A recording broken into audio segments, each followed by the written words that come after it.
बिस्मिल्लाहिर्रहमानिर्रहीम। भरम ही तो है जो दोस्तियाँ और रिश्ते कायम रखता है। जी तो दोस्तों, आज मैं आपके साथ शेयर करूँगी एक दिल को छू लेने वाली तहरीर जो कि दोस्ती और भरम के एक खूबसूरत रिश्ते के बारे में है।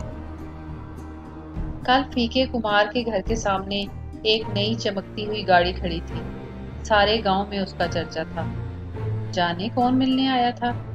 मैं जानता था फीका पहली ही फुर्सत में आकर मुझे जरूर सारा माजरा सुनाएगा। वो ही हुआ। शाम को थड़े पर आकर बैठा ही था कि फीका चला आया। हाल चाल पूछने के बाद कहने लगा, साहब जी, कई साल पहले की बात है। आपको याद है मासी नूरा, वो जो भट्टी पर दाने भुना करती थी, जिसका एक को एक पुत्र था, वकार। मैंने कहा, हाँ यार, मैं अपने गांव के लोगों को कैसे भूल सकता हूँ। अल्लाह आपका भला करे साहब। वकार और मैं 5वीं जमात में पढ़ते थे। स्कूल में अक्सर वकार के टेढ़े में पीड़ होती थी। साहब जी एक नुकरे लगा रोता रहता था। मास्टर जी डांट डपट कर उसे घर भेज देते थे कि जा हकीम को दिखा और दवाई ले। एक दिन मैं अद्धी छुट्टी के वक्त वकार के पास बैठा था। मैंने अम्मा के हाथ का बना पराठा और अचार खोला।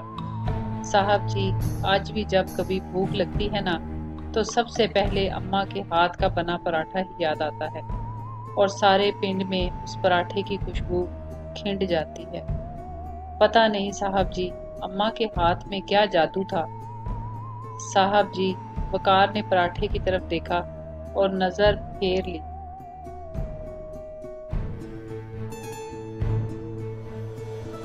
साहब जी, वकार ने पराठे की तरफ देखा और नजर फेर ली। उस एक नजर ने उसकी टेढ़ी पीड़ के सारे राज खोल दिए।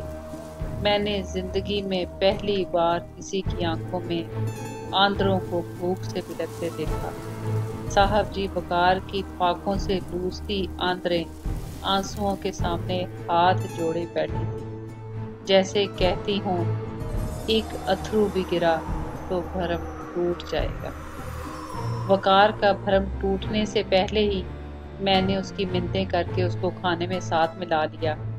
पहली बुर्की टेढ़ में जाते ही वकार की तड़पती आंदरों ने आंखों के जरिए शुक्रिया भेज दिया। साहब जी, मैंने चुपके से हाथ रोक लिया और वकार को बातों में लगाए रखा। उसने पूरा पराठा खा लिया और फिर अक्सर होने लगा मैं किसी न किसी बहाने वकार को खाने में मिला देता। वकार की भूखी आंदरों के साथ मेरे पराठे की पक्की यारी हो गई और मेरी वकार के साथ ज्यादा पक्की थी। मैं स्कूल से घर आते ही भूख भूख की खप मचा देता।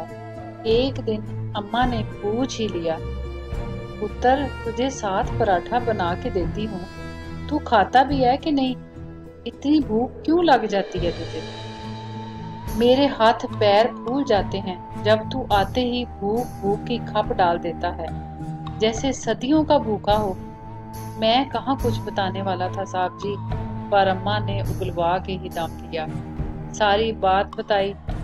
अम्मा तो सुनकर बिलक पड़ी और कहने लगी, कल से 2 पराठे बनाकर दिया करूंगी। मैंने कहा, अम्मा, पराठे 2 हुए तो वकार का भरम टूट जाएगा।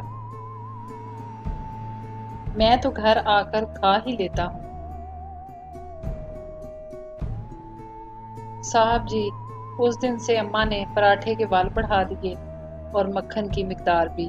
कहने लगी, वो भी मेरी जैसी माँ का पुत्र है। ममता तो वक्री वक्री नहीं होती फीके, माएँ वक्को वक् हुई तो क्या। मैं सोच में पड़ गया।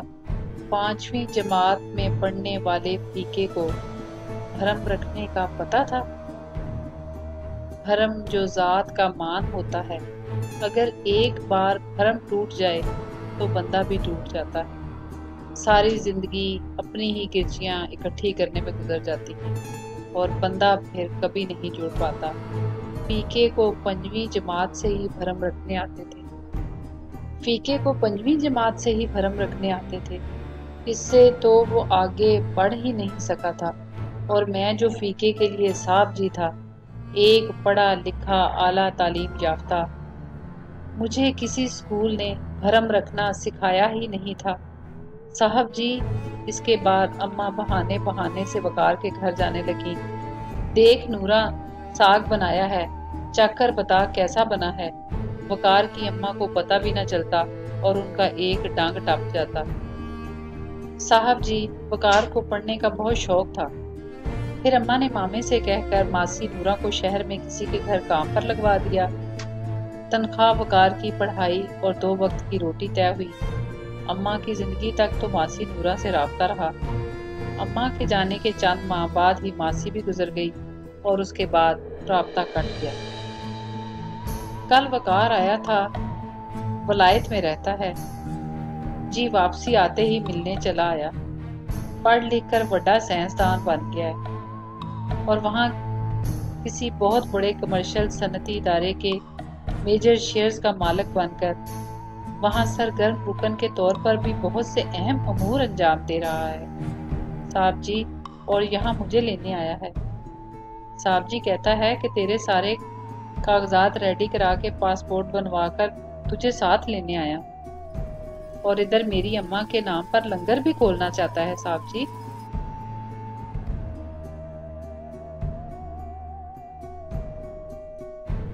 साहब जी, मैंने हैरान होकर वकार से पूछा, यार लोग स्कूल बनवाते हैं, अस्पताल बनवाते हैं, तू लंगर ही क्यों खोलना चाहता है, वो भी अम्मा के नाम पर। कहने लगा, फीके भूख बड़ी जालिम चीज है, चोर डाकू बना देती है। खाली पेट पढ़ाई नहीं होती, ढिड पीड़ से जान निकलती है। तेरे से ज्यादा इस बात को कौन जानता है। फीके सारे फीके की तरह आंखें पड़ने वाले नहीं होते, और ना ही तेरे वर्गे भरम रखने वाले। फिर कहने लगा, यार फीके, तुझे आज एक बात बताऊं, झलिया मैं सब जानता हूँ। चंद दिनों के बाद जब पराठे के वाल बढ़ गए थे और मक्खन भी, आधा पराठा खा के ही मेरा पेट भर जाता।